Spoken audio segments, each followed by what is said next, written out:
Thanks for joining us today. A Brooklyn Center man admitted to sexually assaulting more than a dozen children. He's now facing a life sentence. 46-year-old Aaron Hermstad was a coach and teacher at 2 Minneapolis charter schools when he met his victims. He was convicted for assaulting 3 children in 2022, but he fled the state before he was sentenced. Police in Idaho rearrested Hermstad during a traffic stop and found videos of him abusing numerous other children. Per his plea agreement, he'll be eligible for parole after 30 years in prison. Metro Transit is reporting a decrease in violent crime on its lines compared to last year. I share how Metro Transit leaders are changing their service model and why they say it's working. While Metro ridership is down, calls for Metro Transit police service are significantly up at just over 17,000 calls for the second quarter of 2025. That's a 73% increase compared to 2024's Quarter 2 report. Interim Metro Transit Police Chief Joe Dotseth says more calls are a good thing. It is my opinion that the Metro Transit Police have never been stronger and in a well better position place than they are right now.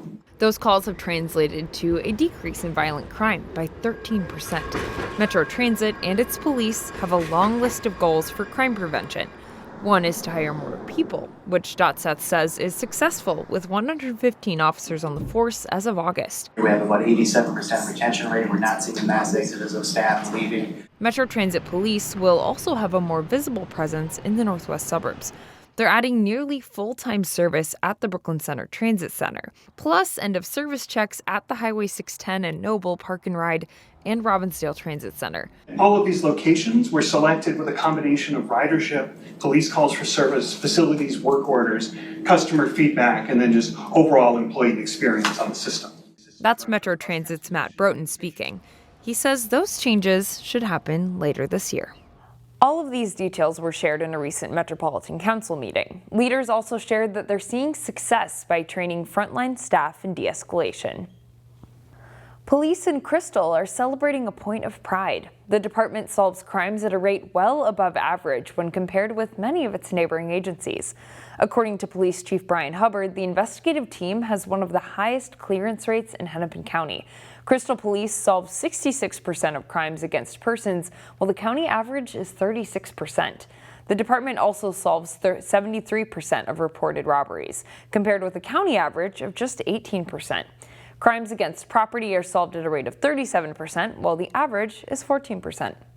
In other news, a manufacturing and engineering facility opened today in Maple Grove, and it's developing products for the U.S. military. BAE Systems has been building its new facility in Maple Grove's gravel mining area since last April. Construction has finally finished, and the building is now operational.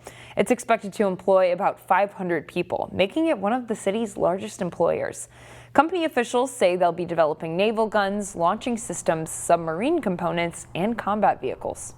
Homeowners in New Hope can expect a bump in their property taxes next year. The City Council approved the preliminary tax levy with a nearly 5% increase. That means the city will bring in an extra $1 million in revenue compared to last year. There was an increase in home values this year, while there was a drop in values for apartment buildings and commercial properties. As a result, a higher burden of the levy falls on homeowners. If you've got a house worth $300,000, you could expect to see a $156 increase in your property taxes next year. The City Council could potentially lower the tax levy in December, but it can't raise it any higher than the preliminary rate. If you'd like to weigh in on taxes and the budget, there's a public hearing scheduled for November 24th. Good news for leaf watchers. The Department of Natural Resources is predicting a great year for fall colors. Officials say a healthy leaf canopy combined with a rainy summer should make for vibrant colors as we head through fall. The cool weather early in September should also increase the number of red pigments in the leaves. Experts predict peak colors in late September in the northern parts of the state. The DNR has a fall color map tracking leaf color changes. It also has data from the past, so you can compare this year to others. If you're looking for a Halloween thrill that's more than a spooky ghost story, the Plymouth Historical Society is encouraging folks to take a tour of one of the city's oldest cemeteries.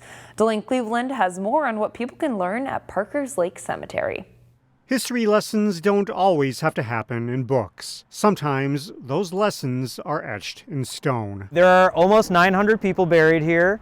mayors, politicians, veterans, moms, kids. Ryan Barland is with the Plymouth Historical Society, and he says Parker's Lake Cemetery dates back to 1871. Plymouth history is buried here. Now, the city wants to share that history with anyone who's interested. In October, they're offering folks the opportunity to come out and take a guided cemetery tour. Cemeteries have those very niche local stories that people are interested in. Allison Hennis will lead those guided tours. She's done a significant amount of research on the people who have chosen Parker's Lake Cemetery as their final resting place. So it's mostly going to be settler stories of people moving to Plymouth for the first time in the 1860s, and then couple add-ons that are just a little fun. The Historical Society says they have been blown away by the response since the cemetery tours were announced. So they hope this is the first of many such events. There is something for everyone in a cemetery tour. In Plymouth, Delane Cleveland, CCX News. Plymouth is offering cemetery tours on October 2nd, 16th, and 30th from 5 to 7 p.m. The tours are free, but they're asking people to register in advance. You can find a link at ccxmedia.org.